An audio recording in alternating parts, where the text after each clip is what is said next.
उत्तर प्रदेश के मुख्यमंत्री योगी आदित्यनाथ ने परिवहन निगम की 150 बसों को जनता को समर्पित किया। 5 कालिदास मार्ग पर आयोजित कार्यक्रम में उन्होंने कहा कि रक्षाबंधन के पर्व पर यह बसें खास तौर से माताओं बहनों को निःशुल्क रूप से गंतव्य तक पहुंचाएंगी। 75 जनपदों को 2-2 बसें मिल रही हैं। इसके अलावा उन्होंने झांसी, बरेली और अलीगढ़ के ड्राइविंग ट्रेनिंग सेंटर का भी अनावरण किया। साथ ही सारथी हॉल फिरोजाबाद का शिलान्यास किया। उन्होंने अलीगढ़, नौझील, कांठ, हैदरगढ़ और सिग्नेचर बस अड्डा का भी लोकार्पण किया। इस दौरान सीएम ने कहा कि आम आदमी का वास्ता सड़क पर उतरते ही हमारी बसों से पड़ता है। ऐसे में यह आवश्यक है कि हम अपनी परिवहन व्यवस्था को और मजबूत करें।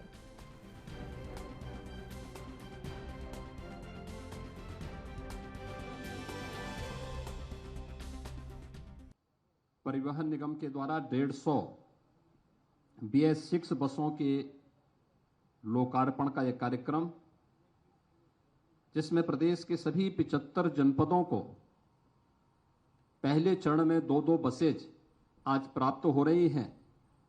आज इसका लोकार्पण का कार्यक्रम यहां पर इसका शुभारंभ हो रहा है। साथ ही साथ प्रदेश के अंदर परिवहन निगम के द्वारा झांसी, बरेली, अलीगढ़ के driving training and testing institute का लोकार्पण, बरेली के ऑटोमेटेड ड्राइविंग टेस्टिंग ट्रैक का लोकार्पण, सारथी हॉल फिरोजाबाद का लोकार्पण, 7 बस अड्डों का लोकार्पण और 2 बस अड्डों का शिलान्यास आज यहां पर हो रहा है। मैं इस अवसर पर पूरे प्रदेशवासियों को हृदय से बधाई देते हुए परिवहन निगम को इस पूरे अभियान के लिए हृदय से धन्यवाद भी देता हूं। परिवहन निगम का एक लंबा इतिहास है, लेकिन समय के अनुरूप जिस प्रकार से निगम के प्रति ध्यान देकर के उसकी व्यवस्था को अच्छे प्रोफेशनल तरीके से आगे बढ़ाने की आवश्यकता थी, वह समय के अनुरूप नहीं हो पाया।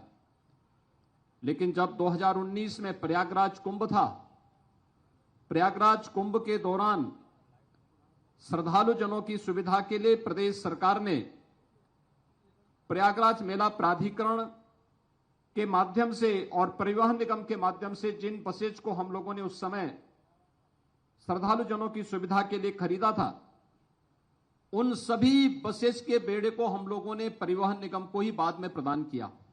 और उसका परिणाम था कि 2019 में जो बसेज हमें प्राप्त हुई थी, उन बसेज ने अपनी सेवाओं को बेहतरीन तरीके से प्रदेश के अंदर इस सदी की सबसे बड़ी महामारी के दौरान भी अपनी सेवाओं को प्रदान करते हुए प्रदेश के अंदर प्रदान किया। कोरोना कालखंड में लॉकडाउन के तत्काल बाद जब बड़ी संख्या में प्रवासी कामगार और श्रमिक अपने घरों की ओर प्रस्थान किए, तो परिवहन निगम की बसेस से प्रदेश के अंदर आने और ले जाने में लगभग 1 करोड़ से अधिक प्रवासी कामगार और श्रमिकों को हम लोग प्रदेश के अंदर और उत्तर प्रदेश के सीमावर्ती क्षेत्रों में अन्य राज्यों की ओर भी हम लोग उन्हें भेजने में सफल हुए।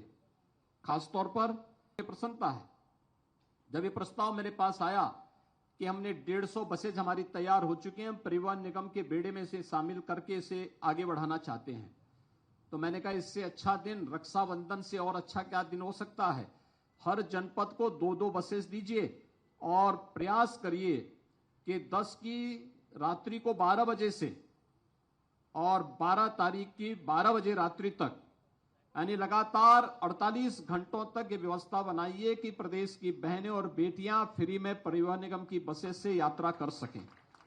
और आज मुझे बताते हुए प्रसन्नता है कि प्रदेश सरकार के परिवहन निगम के अंतर्गत संचालित उन सभी बसेज में पूरे प्रदेश के अंदर सभी बहन और बेटियों को फ्री में अगले 48 घंटे के लिए, यानी आज रात्रि को 12 बजे से लेकर के और 12 अगस्त की रात्रि 12 बजे तक फ्री में यातायात की सुविधा हम लोग उन्हें उपलब्ध करवाने की कार्रवाई आज से प्रारंभ करने जा रहे हैं।